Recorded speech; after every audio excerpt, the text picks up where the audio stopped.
Welcome to Digication Scholars Conversations. I'm your host, Kelly Driscoll.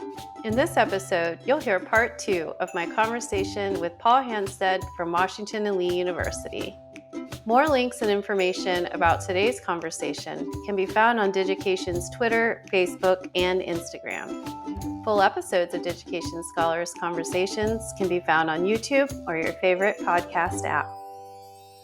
You are about to hear part 2 of our conversation with Paul Hanstedt from Washington and Lee University. Please be sure to listen to our previous episode to hear part 1 of this conversation. I was wondering if, through writing that book, there was a certain kind of teacher that you might be speaking to when you were writing it. If it would, or if there might be a shift if it was a new teacher versus someone that was kind of a seasoned professor, how you might I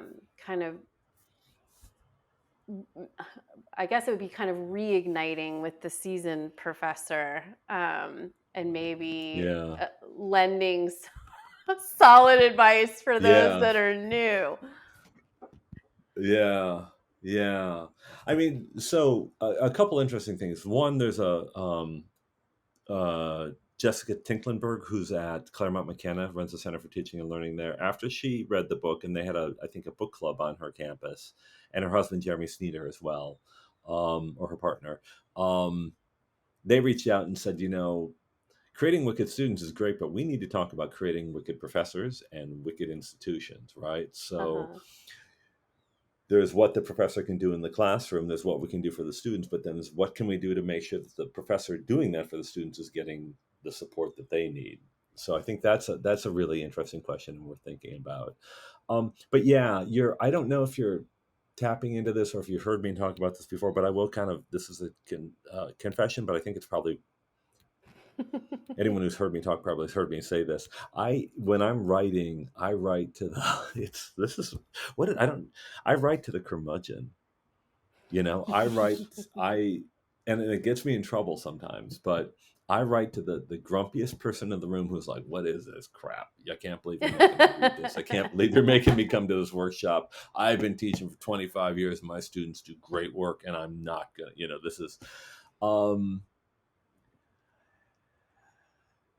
what can we do? We know engaged learning or active learning is effective and productive. We also know that X number of professors resist engaged learning or active learning for a variety of different reasons, some of which are really, legit, not unproblematic, but legit. I have a lot of content I need to deliver. But also they turn away from it for things like, active learning, engaged learning. It is their problem to be engaged. That is not my problem. I am delivering the material. If they are not capable of engaging or not willing to engage, so be it. Those who do will get great grades, and those who don't will not. And that's how it should be, So yeah, I'm definitely on some level trying to leverage the idea that we need to change what happens in the classroom, that pure content delivery is simply not enough. Because a person can know all the content and walk into the world and not know what to do with it. And important story, Hong Kong in 2000, the reason they changed their educational system from a 3-year system to a 4-year system was because in 2000 or so, they did a survey of Hong Kong employers. Now, Hong Kong is 100% service industry. There is no manufacturing, no agriculture. It is 100% service industry. And the way the educational system used to work is that everybody takes high school until the age of 16, and then everybody takes the tests, and the lower 2/3 is put out into the workforce. And then the top third keeps going for 2 more years of education. Obviously, it's derived from the British system. And then they take the test again. And the top half of that final third gets to go to the Hong Kong universities for free. And the bottom half does not. So what happens Yeah. to that bottom half is they go to Canada, New Zealand, Australia, United States, Great Britain, right? And what they found in this survey is that given the choice between hiring the top of the top, the students who then got into Hong Kong University, some of the best universities in the world, for free, given the choice between those students and the bottom half of the top, who didn't make the cut, they preferred to hire the bottom half, Mm-hmm. because the bottom half of the students who had to go to different countries knew how to deal with things they'd never encountered before. Right. And they had this sort of wicked competency, this wicked capacity. Simply knowing the material and being able to hand it back on a mass exam isn't going to get you too far when you walk into the world and it's not an exam, it's a problem you've never seen before. And living in a foreign country, that's a wicked problem. I mean, going to the grocery store, what is this stuff? Right. How do I pay? How do materials get bagged? Going to your professor's door, the door is cracked. Does that mean that I knock, or that it means that I Right. stay out? How do I address my professor? Am I allowed to collaborate on this take-home test with anybody else or not? Because in some places you can, in some places you can't. How do we deal with Right. um, academic integrity? Well, Mm-hmm. maybe where I came from, this idea that somebody owns an idea is ridiculous, or owns words Mm-hmm. is ridiculous. Mm-hmm. So, Mm-hmm. um, yeah, Yeah. I'll admit, I can't remember what the question was. Did I answer Oh no, it? it's fine. Yeah, I was just kind of thinking about if the conversation would shift if you were talking to a new faculty member versus someone that Right, might be a seasoned professor. right, And you totally right. answered that question. And the Yeah, interesting thing was, I've heard a lot about the education system in Hong Kong because my husband grew up there. I And forgot you. Yes. yes, and he, as even just a young kid, really felt that friction between what he felt like he needed in school and what was happening there. There was just a Mm-hmm. lot of Mm-hmm. memorization, and there were a number of classes that were Mm-hmm. delivered in English, even though no one really understood the language. Um, Mm-hmm. and Mm-hmm. he basically made his exodus at 14 to go to high school in England. And it was this Mm-hmm. incredibly transformative experience. And when he got there, he barely Mm-hmm. spoke English, and Mm-hmm. um, found that he was, I Mm-hmm. think, a couple grade Mm-hmm. levels ahead in math because of how they had been teaching things in Hong Kong. But it was Mm-hmm. definitely a Mm-hmm. wicked time in his life. And then he bravely came over to the United States for college, and that's where we met at RISD, where at Rhode Island School of Design, where I feel Right. like this kind of idea of wicked problems is quite central to the curriculum there. Because Mm-hmm. with art and Mm-hmm. design, Mm-hmm. there's no right answer. You're given a Mm-hmm. prompt or a problem to solve with some, Mm-hmm. Mm-hmm. usually some kind of boundaries, right? And Right. uh, Right. every year, for example, there's freshmen that we end up having to go to dorm rooms to look at the work that they did for an assignment because they forgot that they would need to Mm-hmm. actually get it out of their room to share with the class. And they built something that doesn't fit through the door. So it could be physical constraints. It could be, but that's part of the learning experience, right? And the whole class will go to the dorm room. So it's Yeah. not just that Right. student that has learned, like, No. oh, yeah, I need to think Right. about how I'm going to get Right. things around. Um, but Mm-hmm. everybody gets to Mm-hmm. Mm-hmm. experience that. Mm-hmm.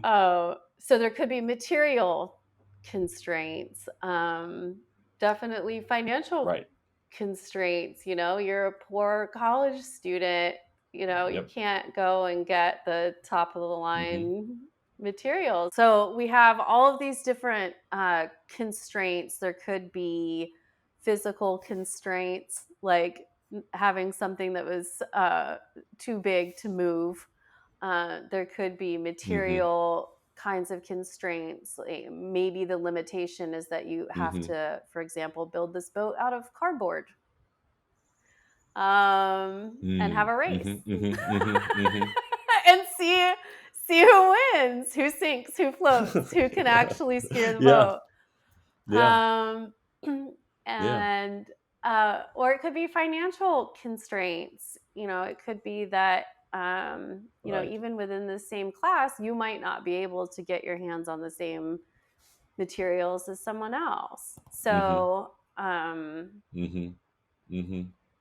yeah, it's just I find it's interesting to hear about some classrooms that are just kind of geared for that kind of exploration and discovery, and kind of that openness for students being creative, and not the expectation that they're supposed to deliver the right answer Yeah. necessarily, but that they might Yeah. tumble and Yeah. fail and mess up over and over again, and Yeah. that's kind of the Yeah. point. Yeah. I've got, and it's interesting, right? Because you're talking about sort of the art realm. And by the way, I love the story. I've forgotten that your husband was from Hong Kong. The minute you said it, I remembered that we talked about that, Mhm. years ago. Mhm. Um, Mhm. and so here's an artist in this, a person who's going to become an artist working in this system, and he can't find space to work in that system. So he leaves. He discovers an opening of self, an opening of Mhm. sense of self. And then he ends up at one of the best art schools in the world, RISD. And then the two of you use what you learn at this art school to develop a system to deal with higher education and making sense out of higher education. I mean, isn't that intriguing, right? That Yeah. the X to X to X logic isn't there. It's the pieces shouldn't add up, but they do. But that's how the world Right. works, and that's how Absolutely. students' lives work. Yeah. Yeah. So Yeah. love that story. Yeah. Yeah. Yeah. Yeah. But it can be a challenging thing to communicate, I think, Hmm. um, to students. And I'm sure if someone tried to explain it to me when I was younger, that Yes. I would have been a bit resistant to Yeah. it too. But the Yeah. I don't know how many times I've explained to my children, you know, I mean, at least in our household, the grade is not what is important to us. Yeah. We Yeah. we Yeah. we're hoping that there may have been a takeaway. um, Hmm. Hmm. but Hmm. Hmm. it's Hmm. not about the grade, and that their kind of personal growth and well-being is the priority, and that through this time at school, so much of it is about the social emotional, at the same time Hmm. that they're just kind of learning how to kind of exist with different people, right? But they're also being Yeah. thrown Yeah. Yeah. math and science and Yeah. history, and so Well, yeah. and you said something earlier that I want to go back to, the idea of failure, Hmm. right? Of getting something wrong, Yeah. Yeah. and the necessity of experimentation. And it's intriguing. So I've got a friend who I really admire who works in the sciences, and he said, finally, what I want my students to understand is that 95% of the time I get it wrong, and Yeah. that's normal. That's Yes. what happens, right?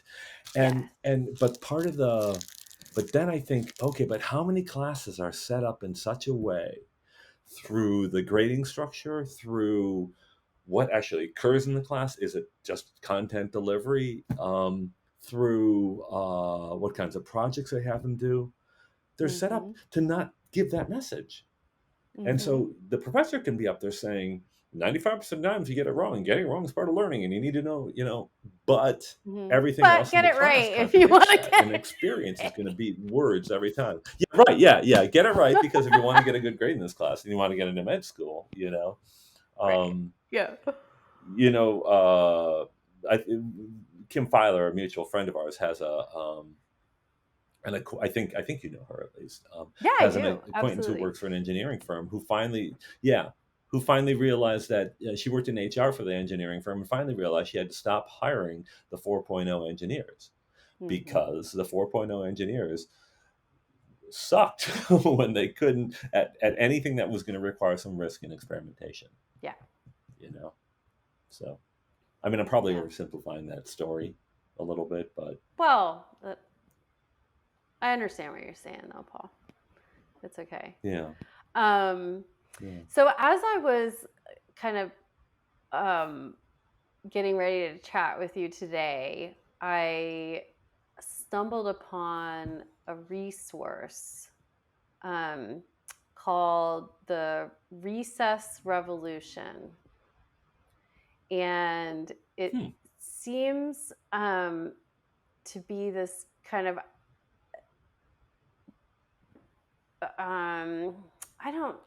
it's all about this idea of creating a space for unstructured play. And this resource was geared more towards younger children, but I was thinking about it in the context of both higher ed students, but also higher education faculty. And I was interested if you had ever had any thoughts about, I know in some of your writing and things that you share on Twitter often are about, we can do this and we can have a good time doing it. Like, really, we can. Oh, so I was kind of thinking about Shocking. this. Right? Yeah, this could be fun. Right. Yeah. That, like how might we create this kind of more of a recess or playground mentality while we're also getting the work done, or as many faculty members are doing right now, preparing for the next semester. And, if we were able to kind of reframe that kind of approach, how the results might be really different than, okay, we're going to be starting another super crazy year.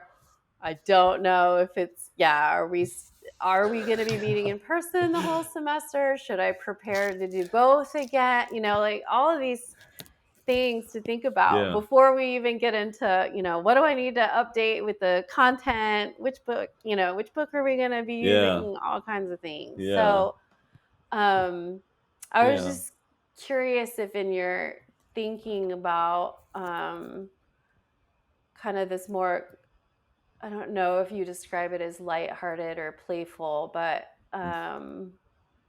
with the approach for faculty members when they're kind of going through this process of course design or planning for the next semester, do you have any maybe advice or things that you do to kind of make that experience enjoyable?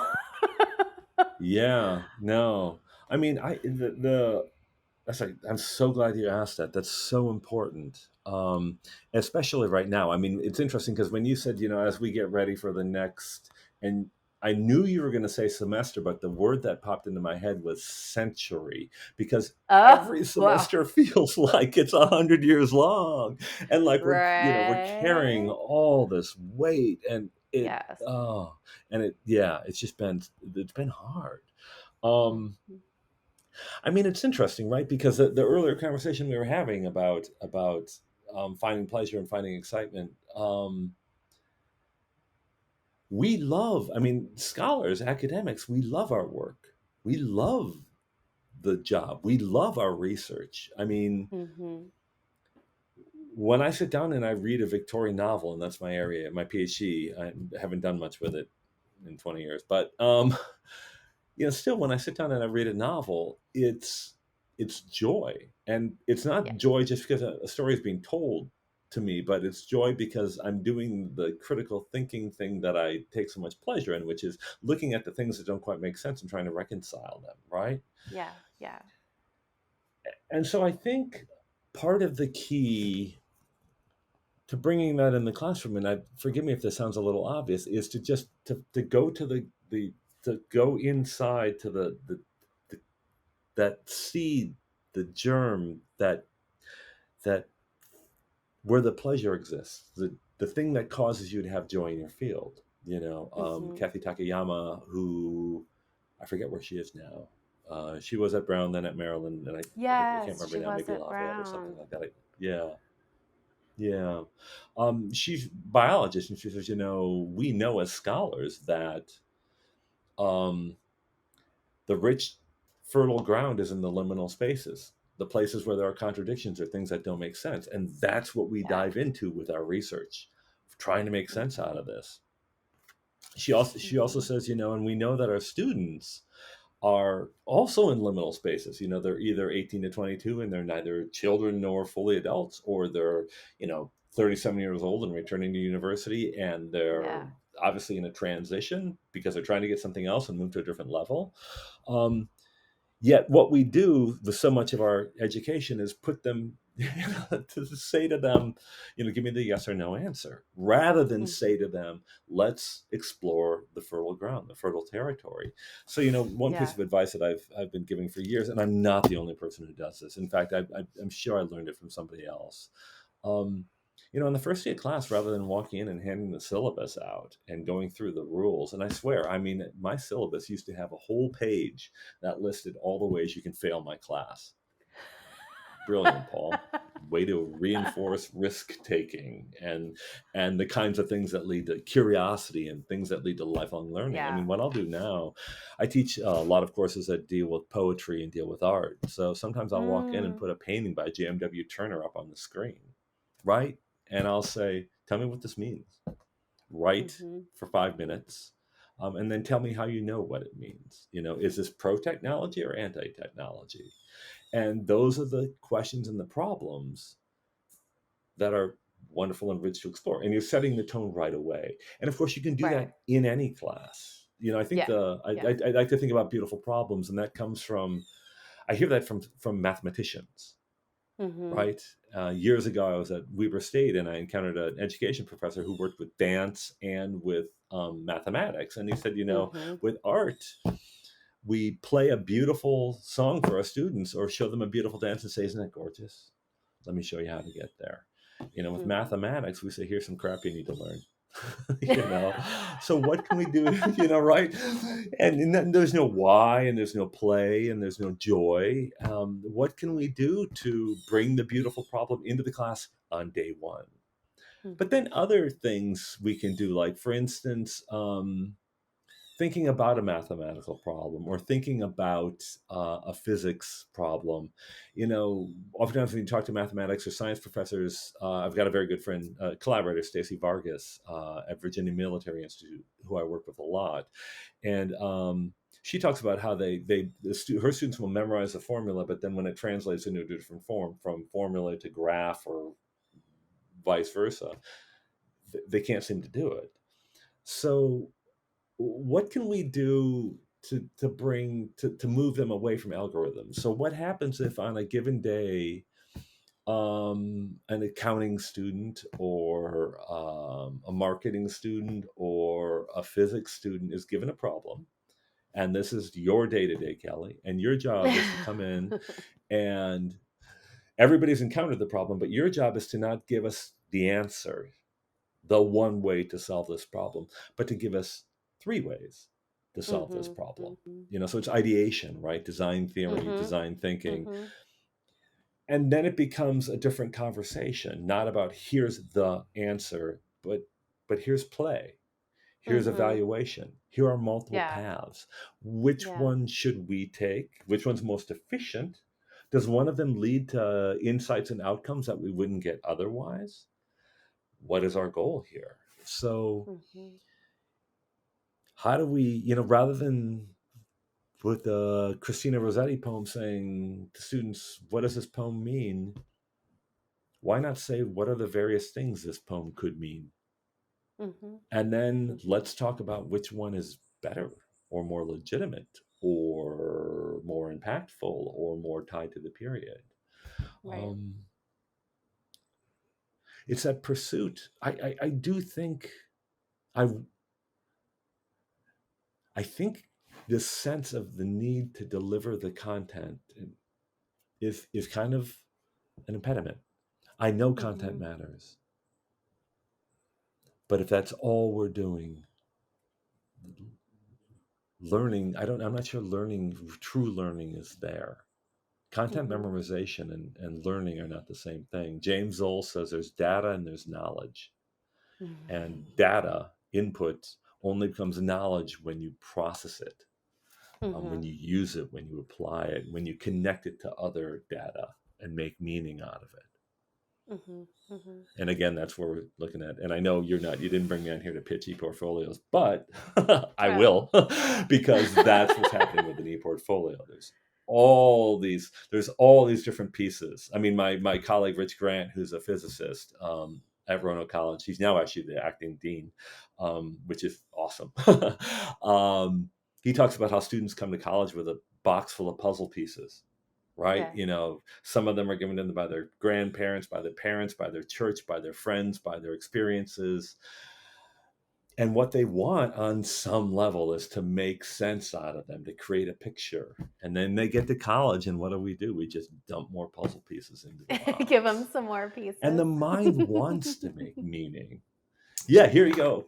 And the mind wants to make meaning. I can't remember who the psychologist was, but I remember him listening to, I think, a Freakonomics podcast or something like recently, where he was talking about how with music, we're listening to music, and what music is made up of is discrete tones.